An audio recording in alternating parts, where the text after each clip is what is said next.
बस यहां सबको आपत्ति शुरू हो जाती है। समुल्लास, और 11वें समुल्लास में जिसमें भारत में जितने भी संप्रदाय हैं उन संप्रदायों की समीक्षा की गई है। तो आज का हमारा विषय है मूर्ति पूजा से होने वाली 15 हानियां। मूर्ति पूजा से होने वाली 15 हानियां। हालांकि गलती से थंबनेल में 18 शब्द लिखा गया है जहां तक मुझे पता है, पर वो ठीक कर दिया जाएगा। मूर्ति पूजा से होने वाली 15 हानियों पर आज हम चर्चा करेंगे। ऋषि दयानंद सरस्वती जी मूर्ति पूजा के विरोधी हैं, ये पूरी दुनिया जानती है। लेकिन दुनिया ये नहीं जानती कि ऋषि दयानंद मूर्ति को भगवान मानकर पूजने के विरोधी हैं। मूर्ति को केवल एक मूर्ति मानिए, उसका ख्याल रखिए, उसकी साफ सफाई रखिए, उसे एग्जीबिशन में रखिए, उसकी प्रदर्शनी लगाइए, उसे एग्जीबिशन में रखिए, उसकी प्रदर्शनी लगाइए। कितनी सुंदर कलाकारी है, दुनिया को ये दिखाइए। ऋषि दयानंद को कोई आपत्ति नहीं, और ऋषि दयानंद क्या, किसी को कोई आपत्ति नहीं है। आपत्ति बस तब होती है जब हम उसे भगवान मान करके उसके साथ भगवान जैसा व्यवहार करने लगते हैं। बस यहां सबको आपत्ति शुरू हो जाती है।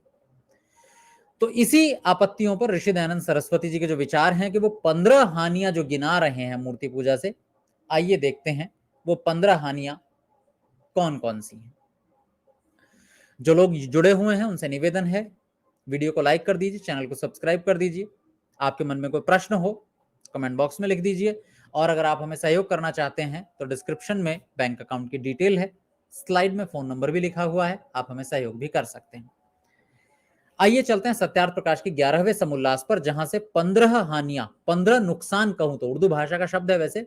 मूर्ति पूजा से कौन कौन से 15 नुकसान होते हैं उन्हें समझते हैं।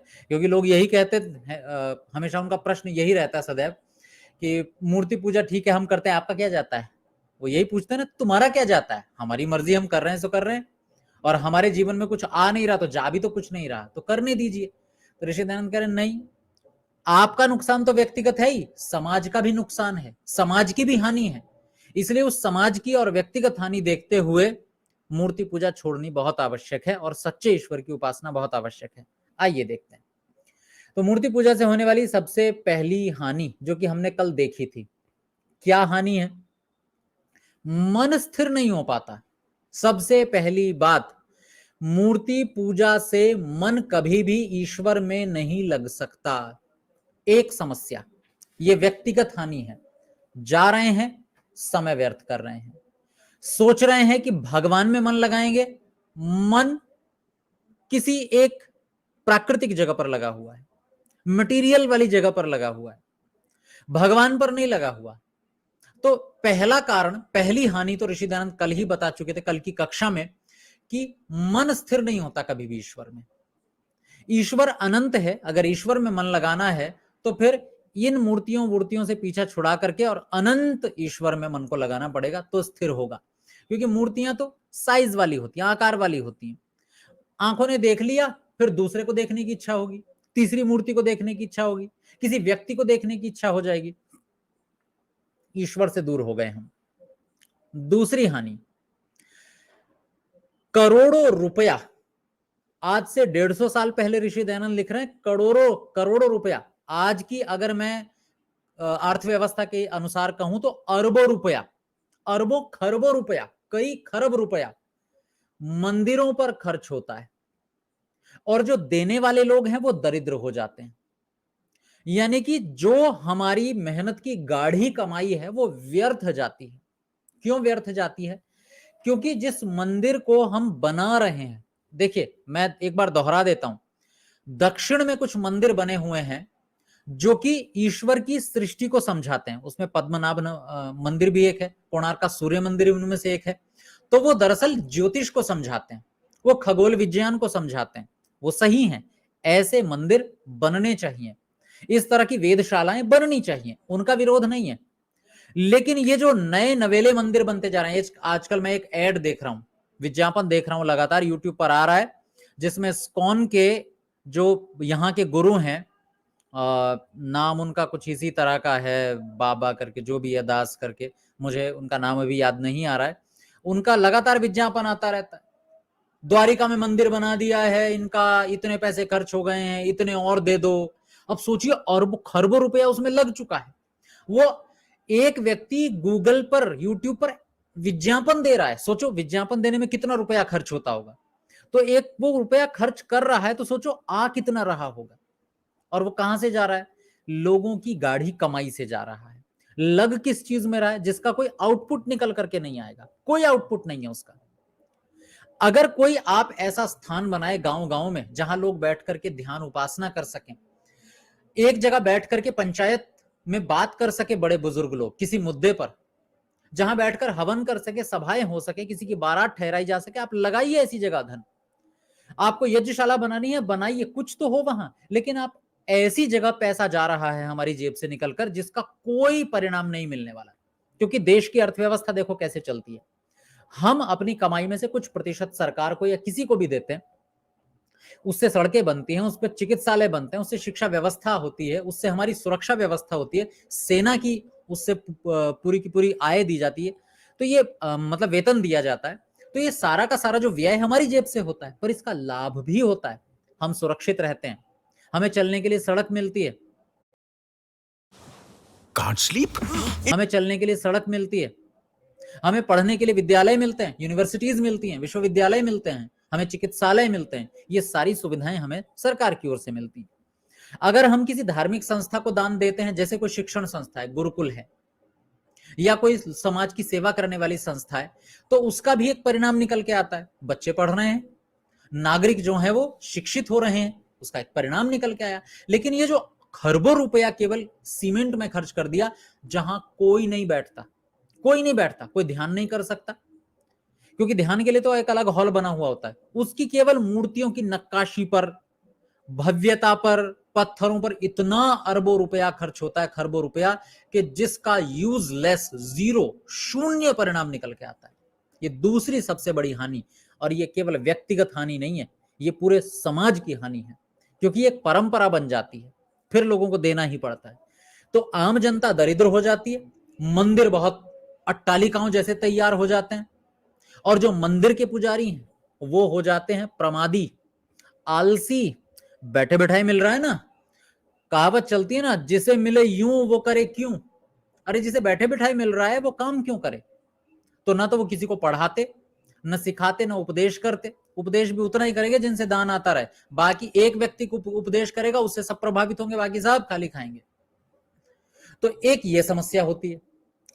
तीसरी सबसे बड़ी हानि कह रहे हैं, स्त्री पुरुषों का मंदिर में मेला लगता है, आपस में व्यभिचार होता है, लड़ाई बखेड़ा होता है, रोग भी होते हैं।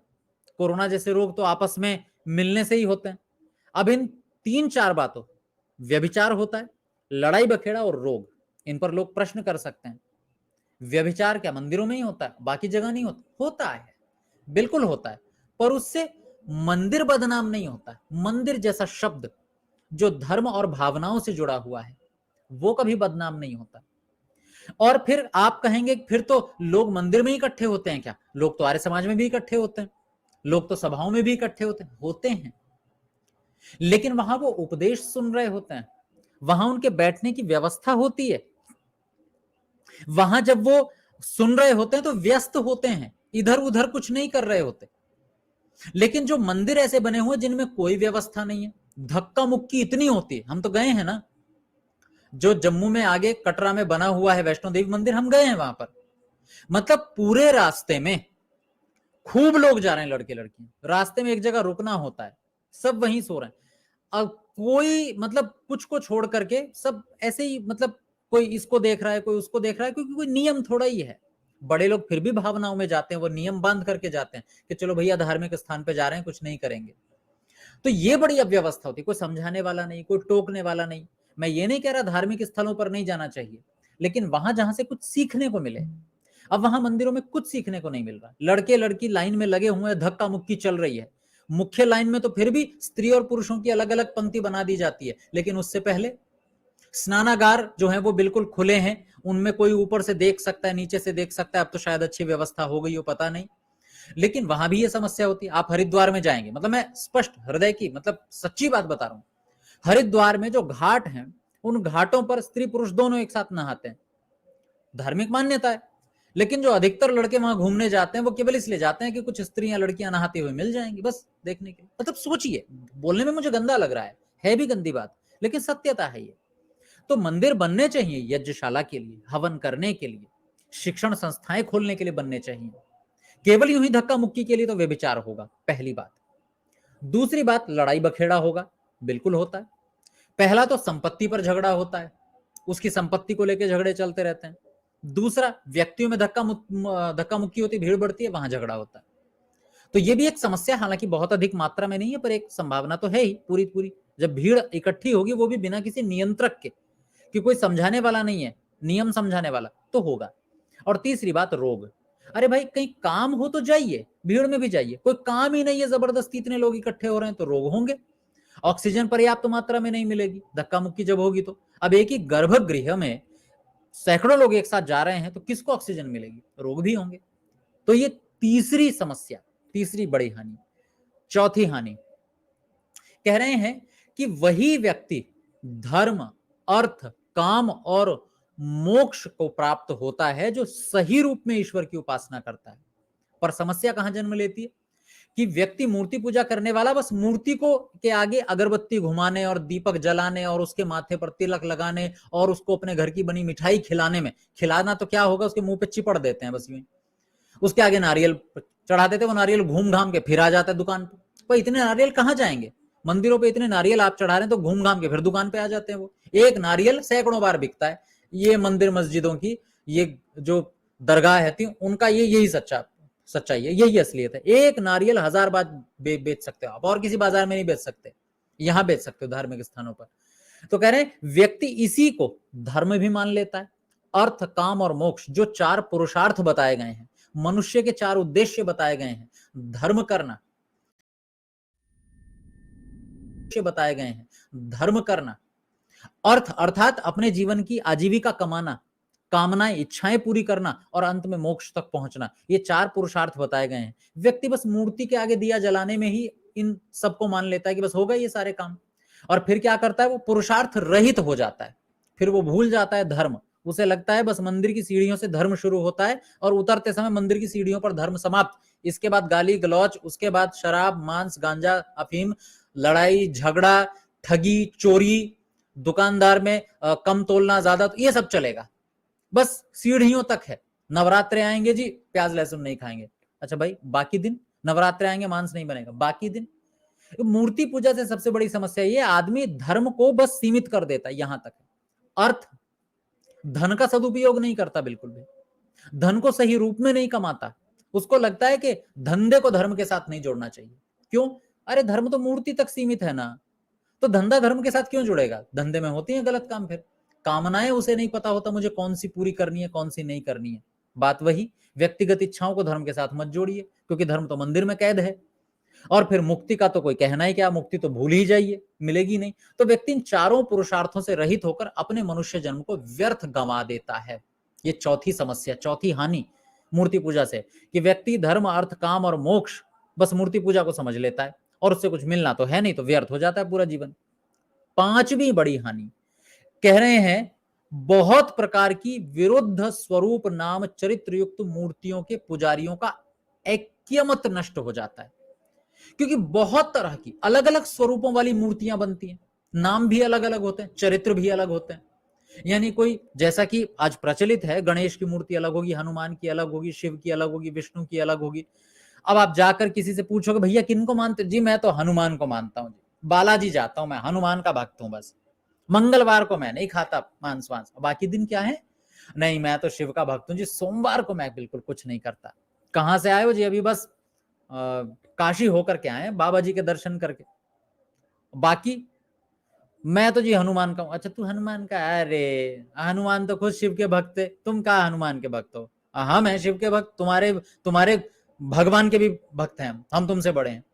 मतलब ये जो विरोधाभास आपस में चलता है, और चला है, प्राचीन काल में चला है, आज भी चल रहा है। प्राचीन काल में कैसे चला है? शैव मत वैष्णव मत का घोर विरोधी रहा है, घोर विरोधी। जो लोग शिव को मानते थे, जो लोग विष्णु को मानते थे, कभी उनकी आपस में बनी ही नहीं, कभी नहीं बनी। क्यों? मूर्ति दोनों की अलग अलग है, दोनों के नाम अलग अलग हैं, उनके भगवानों का चरित्र अलग है, विष्णु की अलग कथाएं हैं, शिव की अलग कथाएं हैं। तो जो पुजारी हैं आपस में वो एक नहीं हो पाते, एक नहीं हो पाते तो जनता जो है, जो सामान्य भक्त हैं, वो कैसे, वो भी दो धड़ों में बट जाते हैं। दो क्या, जितनी मूर्तियां उतने धड़े बन जाते हैं। तो बहुत सारे धड़ों में बट करके लोग अलग अलग विरुद्ध मत हो जाते हैं और आपस में फूट बढ़ जाती है। अब इसका परिणाम क्या निकलता है? देश का बंटवारा, देश की बर्बादी होती है। अरे भाई, अगर एक देश के लोग 15 भागों में बंट गए, 15 अलग अलग मान्यताओं में बंट गए, और कोई व्यक्ति आक्रमण करेगा, तो क्या सब एक दूसरे का सहयोग करेंगे? नहीं करेंगे, तो वैसे ही लड़ते रहते हैं। अब क्या सहयोग करेंगे? क्या आपस में देश की अर्थव्यवस्था को बढ़ाने में कभी सहयोग देंगे? नहीं देंगे। क्या शिक्षा व्यवस्था एक हो पाएगी? नहीं हो पाएगी। तो देश को रसातल में ले डूबेंगे फिर। इसलिए एक मत होने में मूर्ति पूजा सबसे बड़ी बाधा है। एक ईश्वर की उपासना कीजिए जिसकी कोई मूर्ति नहीं है, बस यही एकमात्र तरीका है एक मत होने का। छठा सबसे बड़ा कष्ट, सबसे बड़ा दुख, सबसे बड़ी हानि, कह रहे हैं उसी के भरोसे में शत्रु का पराजय और अपना विजय मान बैठे हैं। अब सोमनाथ के मंदिर पर जब आक्रमण हुआ तो क्या हुआ? कहा योद्धाओं ने कि हम लड़ते हैं, हरा देंगे इनको, ये मुगल करेंगे क्या हमारा?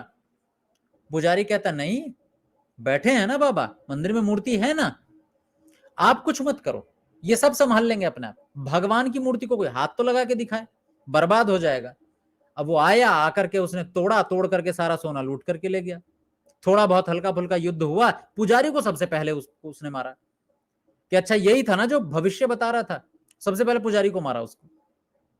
मतलब इस तरह की मानसिकता हमारी बन जाती है कि जो करेगा भगवान करेगा, यही हमारी पराजय करेगा, यही हमारी जीत करवाएगा, जो है इसके हाथ में। इसलिए एक वाक्य चलता रहती, अजी साहब भगवान की मर्जी के बिना तो पत्ता भी नहीं हिलता। पत्ता नहीं हिलता?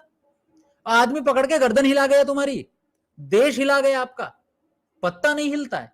सब कुछ हिलता है। भगवान ने हमें बनाया, संसार बनाया, और संसार में हमें बनाकर छोड़ दिया, करो काम।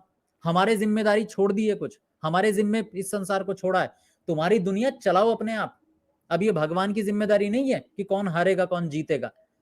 तो हम केवल मूर्ति के भरोसे जय पराजय मान लेते हैं और हानि उठाए रहते हैं। भविष्य में बहुत हो चुका है, बहुत उदाहरण मिलते हैं। और फिर होता क्या है? व्यक्ति पराजित हो जाता है, राज्य, स्वातंत्र्य और धन का सुख शत्रुओं के पास चला जाता है। राज्य भी शत्रु लूट लेते हैं, हमारी स्वतंत्रता भी शत्रु छीन लेते हैं, और धन तो लूट कर ले ही गए। पता नहीं कितने ऊंटों पर, हजारों ऊंटों पर धन लूट करके गया है, सोना गया है। और फिर अपने आप पराधीन होकर के, गुलाम होकर के भटियारे के टट्टू और कुम्हार के गधे की तरह हो जाते हैं। भटियारे के टट्टू, सामान ढोने वाले केवल, जैसे कुम्हार का गधा होता है, सामान रेत इधर से उधर ढोता रहता है, जैसे टट्टू होते हैं जिनको हम खच्चर कहते हैं, उसकी तरह केवल हम सामान ढोते हैं। और हमने किया भी है ये। भारत के लोगों ने बहुत सालों तक, 700, 800, 900 सालों तक गुलामी झेली है, और वो कुम्हार के टट्टू की तरह हालत बिताई है, उसने जीवन जिया है। अपनी मर्जी से ना पहन सको, ना खा सको, ना पूजा कर सको। जजिया कर तक लगा है भैया, जजिया टैक्स। सोचो कि तुम्हें अपने मंदिर में अगर पूजा करनी है तो पहले कर देना पड़ेगा। इससे बड़ी गुलामी और क्या होगी? और ये क्यों हुआ? क्योंकि हम एक मत नहीं थे, क्योंकि हमने मूर्ति को ही अपना पालनहार समझ लिया, कभी सच्चे ईश्वर की उपासना नहीं की, और अपनी आत्मा का बल नहीं बढ़ाया, और ये सोचा नहीं कि भगवान ने मेरे भरोसे कर्म फल व्यवस्था बनाई है, भगवान ने मुझे कर्म के लिए नियुक्त किया है, कर्मण्येवाधिकारस्ते। अब ये छठी जो हानि है, ये राष्ट्रीय हानि है, राष्ट्रीय नुकसान है, ये व्यक्तिगत नहीं है। इसलिए ये तो कोई बिल्कुल भी ना कहे जी मूर्ति पूजा मेरी मर्जी में पूजता हूं तो क्या, नहीं, ये देश का मामला है, राष्ट्र का मामला है, व्यक्तिगत नीति नियम नहीं चलेंगे इसमें। सातवीं हानि, जब कोई किसी से कहे कि हम तेरे बैठने के आसन व नाम पर पत्थर धरें, तो उसे कैसा लगेगा, कितना बुरा लगेगा? भाई मान लीजिए मैं कहीं जाऊं और कोई व्यक्ति मेरे लिए आसन बिछाए, लेकिन मेरे लिए जो आसन बिछाया उस पर मुझे बैठने ना दे, उसकी जगह पे पत्थर रख दे, ये है रौनक, पत्थर रख दे। मेरा नाम जहां लिखा जाए वहां मेरा नाम ला लिखे, वहां भी पत्थर धर दे, मुझे कितना बुरा लगेगा? मैं तो अपमानित अनुभव करूंगा स्वयं को कि भाई मुझे बैठने के लिए बुलाया था, मेरे लिए कुर्सी भी रखी और उस पर पत्थर रख दिया, मुझे बैठाया ही नहीं। या मेरा पुतला बना के रख दिया, मुझे बैठाया ही नहीं, मैं खड़ा हूं यहां कोने में। मतलब मेरे पुतले को कुर्सी मिल गई, मुझे कुर्सी नहीं मिल पा रही। आदमी मन ही मन अपमानित अनुभव करता है। अच्छा, कि यही व्यवहार हम ईश्वर के साथ नहीं कर रहे? अगर हम ईश्वर के सच्चे भक्त हैं, ईश्वर को हम कुछ प्रसन्न करना चाहते हैं, तो ये तो सोचिए हम कर क्या रहे हैं। सच में जो निराकार ईश्वर है, हमने उसकी जगह एक पत्थर के टुकड़े को दे दी। ईश्वर का जो मुख्य और निज नाम ओम है, उस ईश्वर को हमने कुछ बालाजी, खाटू श्याम इस नामों से पुकारना शुरू कर दिया हमने। सोचिए ईश्वर का कितना बड़ा अपमान है ये।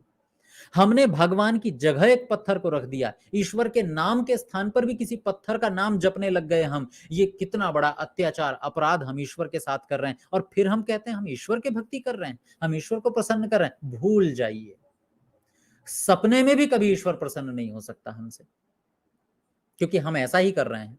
हम क्या कर रहे हैं? भगवान के रहने की जगह थी हमारा हृदय। हमारा जो हृदय था, ये भगवान की उपासना के लिए था। इस हृदय में हमने मूर्ति को जगह दे दी, पत्थर को जगह दी। भगवान का नाम था ओम, उसके लिए भी हमने किसी मूर्ति के नाम को पुकारना शुरू कर दिया। तो फिर भगवान अगर सच में वो देख रहा है, सुन रहा है, जान रहा है, अगर भगवान सच में इसे एक अपराध समझे, तो सत्यानाश ही करेगा भगवान हमारा। सब मूर्ति पूजकों का सत्यानाश होना तय है। क्यों? इसलिए तय है कि सबसे बड़ा अपराध तो भगवान के साथ ही कर रहे हो आप। अरे मेरा हृदय तो ईश्वर के लिए था, किसी मूर्ति के लिए, पत्थर के लिए नहीं था। लेकिन मैं रोज जाता हूं और पत्थर को देखता हूं, और वही मेरे हृदय में, जब भी आंख बंद करता हूं भगवान के नाम पर, तो सबसे पहली छवि क्या आती है? मेरा एक प्रश्न यही है। जो भी मूर्ति पूजक हैं, मैं ये नहीं कह रहा हूं कि वो इतने बड़े पापी अपराधी हैं कि बस अब नरक मिलेगा, मैं ये नहीं कह रहा हूं। ठीक है, पीढ़ियों से चली आ रही परंपरा है, उतना सीखने को नहीं मिला, समझाने वाले लोग भी नहीं मिले, और बचपन से कुछ संस्कार बन चुके हैं, छोड़ना इतना सरल भी नहीं होता। लेकिन फिर भी एक प्रश्न हम खुद से तो पूछ ही सकते हैं कि जब हम आंख बंद करके ईश्वर का चिंतन करते हैं, तो सबसे पहला चित्र मन में क्या आता है? आप हृदय पर हाथ रख करके सोचेंगे तो एक ही उत्तर आएगा, एक मूर्ति सामने आती है, जो शायद मैंने अपने गांव के मंदिर में देखी है, या किसी और बड़े मंदिर में देखी है, काशी, हरिद्वार, कहीं पर देखी है। वो मंदिर में या मेरे घर में कोई चित्र लगा हुआ है, पोस्टर लगा हुआ, उसमें मूर्ति का चित्र बना हुआ है, वो आती है मन में। मतलब मेरे आंख बंद करते ही जिस ईश्वर का चिंतन मेरे मन में आना चाहिए कि भाई भगवान है, मेरे अंदर बैठा हुआ है, सुन रहा है मुझे, वो सब हट करके केवल एक आकृति मन में उभर जाती है। गया भगवान। हमने अपने हृदय से भगवान को देश निकाला दे दिया, धक्के मारकर निकाल दिया उसे। तुम आओगे मेरे हृदय में, मेरे हृदय में तो पत्थर बैठा हुआ है। सबसे बड़ा अपराध ईश्वर के प्रति है। ईश्वर का नाम भी छीन लिया, तो भगवान तो सत्यानाश करेगा ही करेगा। आठवीं हानि, भ्रांत होकर लोग मंदिर मंदिर और देश देश भटकते रहते हैं, घूमते रहते हैं, दुख पाते हैं, धर्म, संसार और परमार्थ का काम नष्ट करते हैं, चोर आदि से पीड़ित होते हैं, ठगों से ठगे जाते हैं। और ये तो कुछ ही बातें लिखी हैं, कुछ बातें मैं अपनी तरफ से जोड़ूंगा अब इसमें। लोग भगवान को ढूंढने के लिए भटकते रहते हैं। आप कभी जाइए तो मथुरा वृंदावन के पास में परिक्रमा होती है, वहां पर गोवर्धन की, लोग लेट लेट करके परिक्रमा करते हैं, लेट करके, भरी दोपहरी तपती सड़क, लेट जाते हैं उस पर। क्यों? भ्रम में पड़े हैं, किसी ने सही रास्ता नहीं बताया। सही रास्ता नहीं बताया तो बस जो सामने है उसी के लिए सारे कष्ट सहन कर रहे हैं। नंगे पैर चल रहे हैं, नंगे पैर से यात्रा कर रहे हैं, सैकड़ों किलोमीटर की पैदल, कष्ट भोग रहे हैं, जो कि हृदय हमारे, जो ईश्वर हमारे सबसे निकट था, उसके लिए हम इतना कष्ट सहन कर रहे हैं। मंदिर मंदिर, देश देश घूम रहे हैं, पैसा खर्च होता है, समय भी खर्च होता है, दुख तो बहुत ही भोगते हैं। और हां, इतने समय में कोई धर्म का काम कर सकते थे, संसार का कोई उपकार कर सकते थे, अपने परिवार के लिए धनोपार्जन कर सकते थे, लोगों की सहायता कर सकते थे इतने समय में, पर नहीं की। इतने समय में केवल हम भगवान को ढूंढने गए।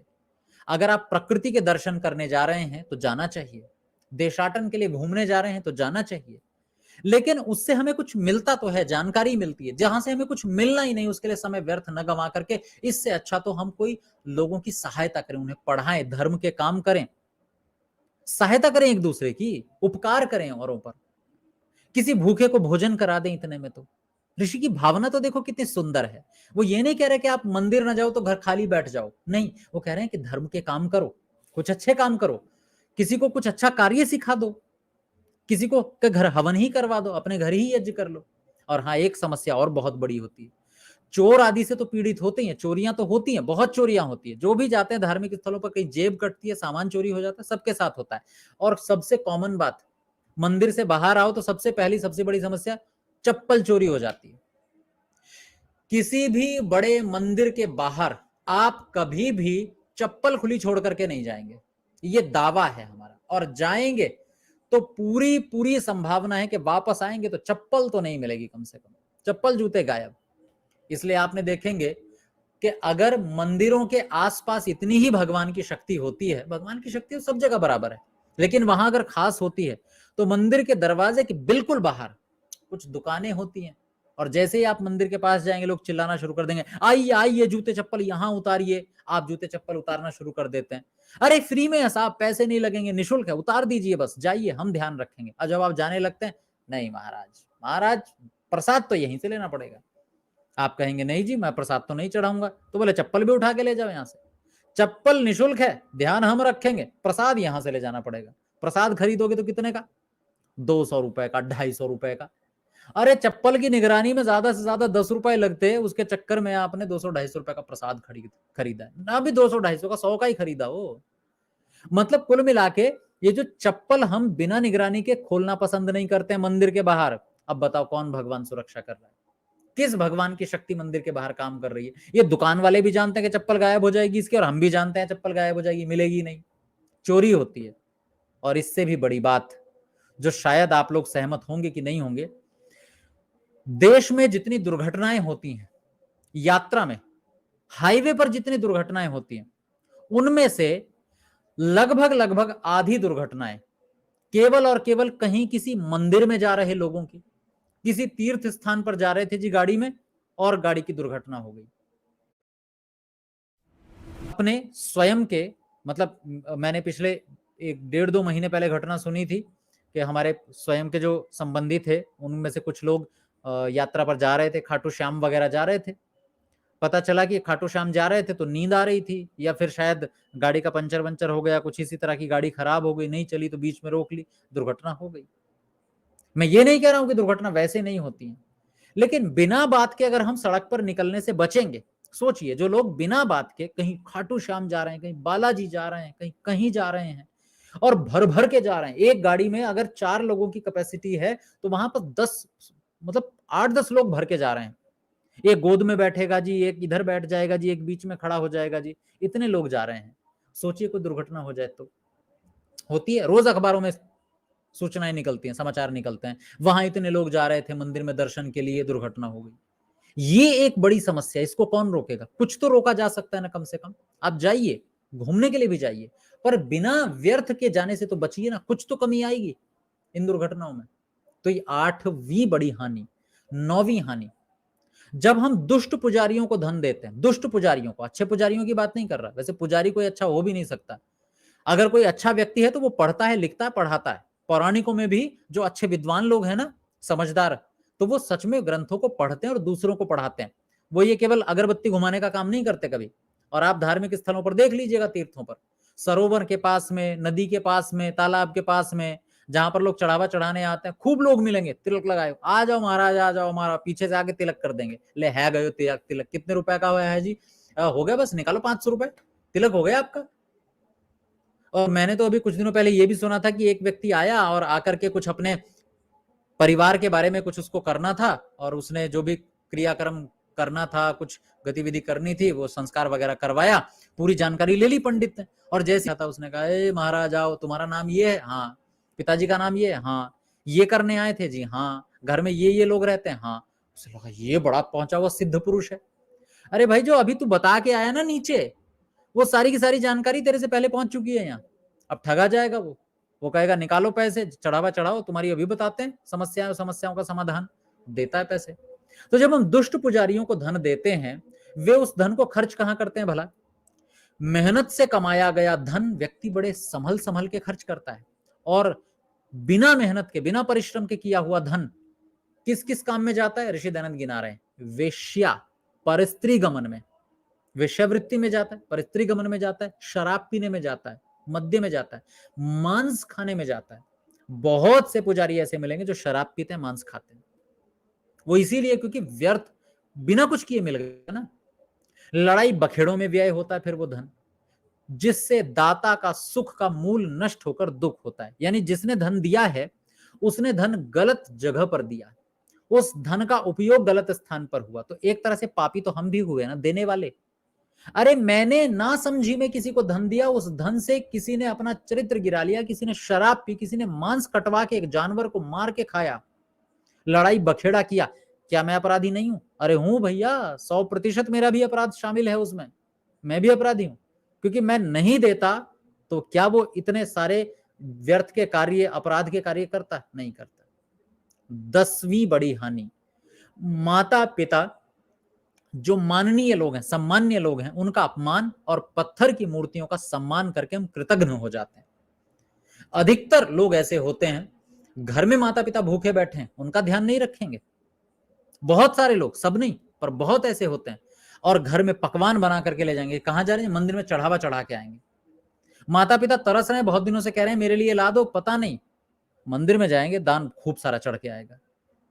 माता पिता ने कहा भाई शराब मत पी, नहीं मानी, नवरात्रे चल रहे हैं जी, शराब छोड़ दी मैंने। मतलब माता पिता जो सबसे अधिक पूज्य हैं हमारे, वो घर में बैठे हैं, न उनका सम्मान हुआ, न उनकी देखभाल हुई, और वो जो माता पिता को मिलना चाहिए था वो पत्थर की मूर्तियों को दे रहे हैं। हम कृतज्ञ हैं हम, और कृतज्ञता बहुत बड़ा पाप होता है। जिस माता पिता ने हमें पाला पोसा बड़ा किया, उसे ही हमने भुला दिया। 10वीं हानि। 11वीं हानि देखिए, अगर हम मंदिरों में बहुत अधिक इन्वेस्ट करेंगे, पैसा लगाएंगे, व्यर्थ, किसी काम तो आ नहीं रहा, तो क्या होगा? कोई चोर आएगा, ले जाएगा। अब महमूद गजनवी, मोहम्मद गौरी, इन्होंने क्या किया था? गौरी ने क्या किया, गजनवी ने क्या किया? लूट करके ही तो ले गए। अच्छा, उनको कमाल की बात है, सारा एक जगह मिल गया, उन्हें एक एक व्यक्ति को नहीं लूटना पड़ा। एक एक व्यक्ति के पास धन होता तो इसको भी लूटते, इसको भी लूटते, इसको भी लूटते, बड़ी समस्या होती। उन्हें पता चला है जरूरत ही नहीं है, सब लोगों ने इकट्ठा कर रखा है सोमनाथ मंदिर में, बस इसको तोड़ो ना, इसमें से सब मिल जाएगा। तो इसलिए मंदिरों को निशाना बनाया उन्होंने। दो कारण थे मंदिरों का निशाना बनाने के लिए, एक तो धार्मिक उन्माद, और दूसरा धन इकट्ठा, यही तो मिल रहा है, सब सब सोना चांदी का भंडार है साहब। इतना तो व्यापारी के घर नहीं मिलेगा जितना मंदिर में मिल जाएगा।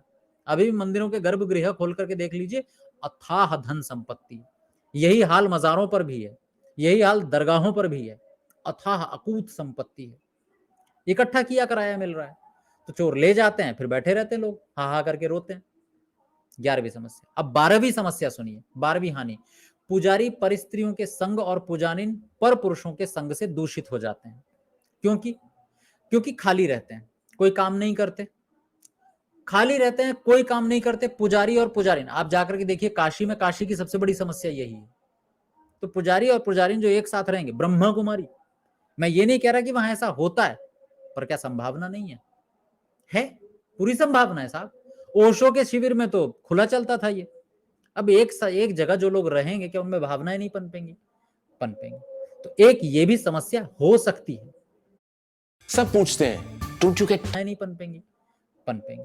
तो एक ये भी समस्या हो सकती है कि पुजारी और पुजारिन अपने पति और अपनी पत्नी को छोड़ करके किसी दूसरे के संपर्क में आते हैं, किसी दूसरे से अतिरिक्त संबंध रखते हैं, तो अपनी पत्नी और अपने पति के साथ जो प्रेम का आनंद था उनका, अपनी पत्नी और अपने पति के साथ में जो वो प्रेम पूर्वक व्यवहार करके और आनंद उठा सकते थे, उससे हाथ धो बैठते हैं। और भाई, पर पुरुष कितने दिनों तक आपके साथ रहेगा? पर स्त्री कितने दिनों तक आपका साथ निभाएगी? थोड़े बहुत दिनों तक। पर जो अपने घर का सुख था वो भूल चुके हम। ये एक और बड़ी समस्या, संभव है ये भी। आगे 13वीं समस्या, 13वीं हानि, स्वामी सेवक की आज्ञा पालन यथावत न होने से आपस में विरुद्ध होकर नष्ट भ्रष्ट हो जाते हैं। क्यों? मंदिरों की एक बड़ी समस्या, जैसे गुरुकुलों में क्या होता था, गुरुकुलों में अभी भी होता है, एक गुरु है, उसके शिष्य हैं, गुरु के आदेश को शिष्य यथावत मानते हैं। ये पुजारियों में नहीं होता ऐसा। एक स्वामी है, एक सेवक है, कोई नहीं, कोई बड़ा छोटा नहीं है, सब बराबर है वहां। इसलिए आप अधिकतर देखिएगा मंदिरों के पुजारी, जो लड़के नौजवान होते हैं, जो गुरुकुलों से पढ़ करके गए हैं, जो और कहीं काम नहीं मिला चलो यहीं लग गए, अधिकतर आपको ऐसे ही मिलेंगे। गुरु का सम्मान नहीं करते, अपने से बड़े व्यक्ति का सम्मान नहीं करते, सिखाया ही नहीं गया उनको, वहां मिल ही नहीं रहा सीखने के लिए। तो वो आपस में आज्ञा पालन नहीं करते, जो गुरुकुल की पढ़ी हुई शिक्षा है उसे भुला देते हैं, गुरुकुल में पढ़ा हुआ आचरण भूल जाते हैं और फिर नष्ट भ्रष्ट हो जाते हैं, जीवन पतित कर लेते हैं अपना। इतनी मेहनत की, और या नहीं भी मेहनत की तो घर से 2-4 मंत्र सीख लिए, और जो व्यक्ति एक अच्छा नागरिक बन सकता था, अब वो केवल एक बस यूं ही उसको ना बोलना आया, ना चालना आया, ना सम्मान करना आया, तो उसका काम है नारियल लेके आगे पहुंचा देना। 14वीं समस्या, 14वीं हानि, जड़ का ध्यान करने वाले का आत्मा भी जड़ बुद्धि हो जाता है। ये वाक्य ऋषि दयानंद का अमर वाक्य है, बहुत जगह बोला जाता है। जो व्यक्ति जड़ का ध्यान करता है उसकी आत्मा भी जड़ बुद्धि हो जाती है, यानी उसकी आत्मा के पास जो बुद्धि है वो भी जड़ हो जाती है। क्यों? क्योंकि हम ध्यान ही जड़ का कर रहे हैं। अरे यूं इसे यूं समझिए, जो व्यक्ति डॉक्टर के पास रहेगा उसमें डॉक्टर के गुण आएंगे, जो व्यक्ति किसी वकील के पास रहेगा वकील के गुण आएंगे, और जो व्यक्ति पूरे दिन केवल एक पत्थर को का ध्यान कर रहा है उसकी प्रवृत्ति भी पत्थर जैसी अर्थात जड़ बन जाती है।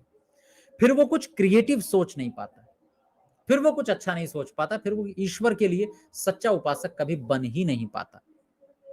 तो इसलिए उसमें भी जड़त्व का धर्म आ जाता है। जड़त्व मतलब बुद्धि काम ही नहीं करती। अरे बुद्धि कब काम करेगी? जब उसे कुछ नया मिलेगा। बुद्धि की एक स्वभाव है, उसे नया नया देते रहो तो वो चलती रहेगी। आज ये पढ़ा, कल ये पढ़ाया, परसों वो पढ़ाओ, अब रोज ही एक चीज पढ़ाओगे तो इसे जरा इस उदाहरण से समझिए। एक बच्चे को रोज एक ही बात पढ़ाओ, कमल कमल कमल कमल कमल कमल, 5 साल बीत गए, 10 साल बीत गए, 15 साल बीत गए, कमल कमल पढ़ा रहे हैं, पढ़ लिया, सीख लिया, ठीक है।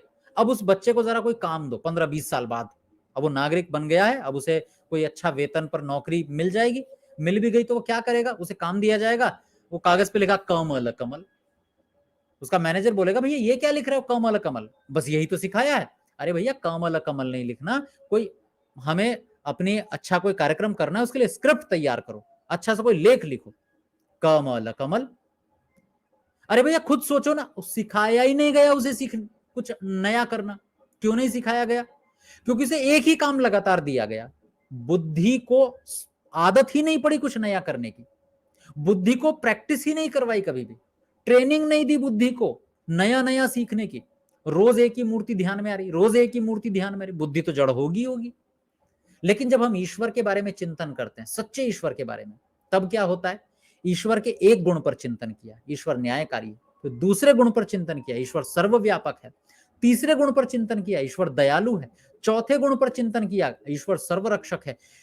अनंत गुण हैं उस ईश्वर के, एक के बाद दूसरे के बाद तीसरे के बाद चौथे के बाद अनंत गुणों वाले ईश्वर पर जब हम विचार करते चले जाएंगे, एक गुण को दूसरे के साथ तुलना करेंगे, दूसरे के साथ जोड़कर देखेंगे, बुद्धि कितनी चलेगी, कितना मटेरियल हो जाएगा बुद्धि के पास सोचने के लिए। चेतन के बारे में सोच रही है ना, तो बुद्धि भी चेतनवत काम करेगी, और जड़ के बारे में सोच रही है तो बुद्धि भी जड़ बन जाएगी। एक ही मूर्ति लगातार सोचे जा रहे हो। और 15वीं समस्या, 15वीं हानि, परमेश्वर ने जो फूल बनाए हैं वो सुगंध के लिए बनाए हैं, वायु और जल के दुर्गंध दूर करने के लिए बनाए हैं, हमें आरोग्य अर्थात हमारी बीमारियां दूर करने के लिए बनाए हैं।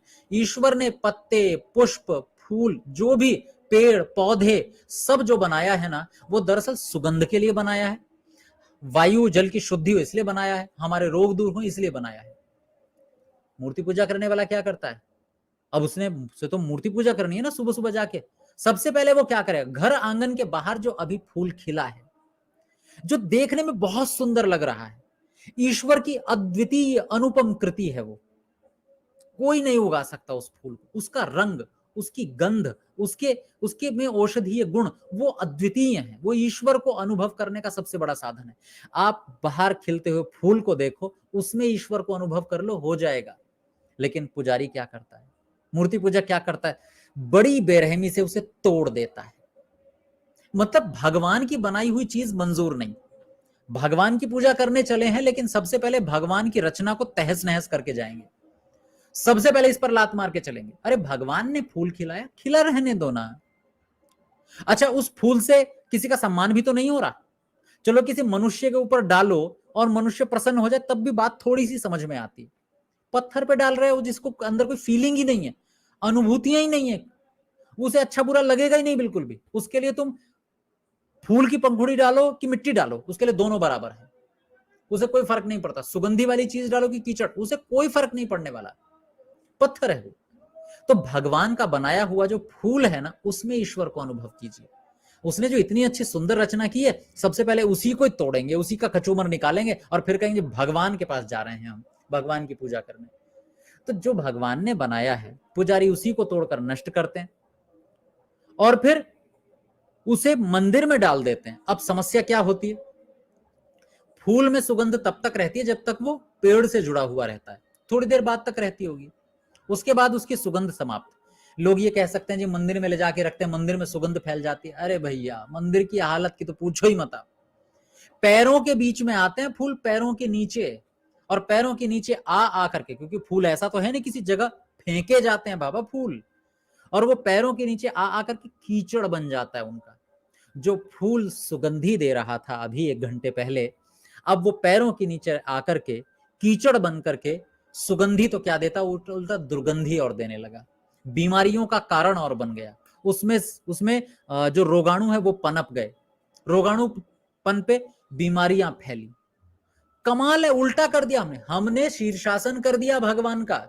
भगवान ने हमारे लिए फूल खिलाया था ताकि हम सुगंधी लें, भगवान ने हमारे लिए फूल खिलाया ताकि वायु और जल ठीक रहे, दूषित ना हो। भगवान ने हमारे लिए फूल खिलाए ताकि हम स्वस्थ रहें, औषधीय गुण भी हैं उसमें, औषधि के काम भी है। हमने किया अच्छा भगवान तुम चलाओगे दुनिया को, हम ठहरे इंसान, हम पलट देंगे अभी इसको। तुमने फूल खिला लो, तोड़ देंगे, तोड़ के डालेंगे, कीचड़ निकाल देंगे उसका, न उससे सुगंधी लेंगे, न उससे कुछ शुद्ध करेंगे, और ना ही हम अपने रोग दूर करेंगे। भगवान के सबसे विरोधी हम। इतनी ये 15 हानियां मूर्ति पूजा से होती हैं। और लोग पूछते हैं मूर्ति पूजा तो हम कर रहे हैं, तुम्हें क्या मतलब? अरे है, पूरे देश का सवाल है, पूरे समाज का सवाल है। इसलिए ऋषि दयानंद कहते हैं मूर्ति पूजा करने से पाप होता है, इसलिए मूर्ति पूजा करने से पाप बता रहे ऋषि दयानंद। और इत्यादि पापों का मूल कारण पाषाण आदि की मूर्ति पूजा ही है, मूर्ति पूजा भी है। मतलब ये समस्याएं और कारणों से भी हो सकती हैं। जो 15 हानियां गिनाई है ऋषि दयानंद ने, वो और कारणों से भी हो सकती हैं। भाई हम बीमार होना, लड़ाई झगड़ा होना, देश का मतलब हानि होनी, ये और किसी काम से भी हो सकते हैं, लेकिन मूर्ति पूजा भी इसमें एक बड़ा कारण है। मूर्ति पूजा भी इसका एक कारण है। भी शब्द लिख रहे हैं ऋषि दयानंद, ही नहीं, मूर्ति पूजा भी एक कारण है, और भी कारण हो सकते हैं। तो ये अनेक तरह के मूर्ति पूजा के दोष हैं, इसलिए सर्वथा पूरी तरह से मूर्ति पूजा, पत्थर की पूजा छोड़ देनी चाहिए और सच्चे ईश्वर को पूजना चाहिए। जिन्होंने पाषाणमय यानी कि पत्थर की बनी मूर्ति की पूजा की है, कर रहे हैं और आगे करेंगे, वे ऊपर लिखे 15 दोषों से, 15 अपराधों से, 15 पापों से न तो कभी बचे, न आज बच रहे हैं और न कभी बचेंगे।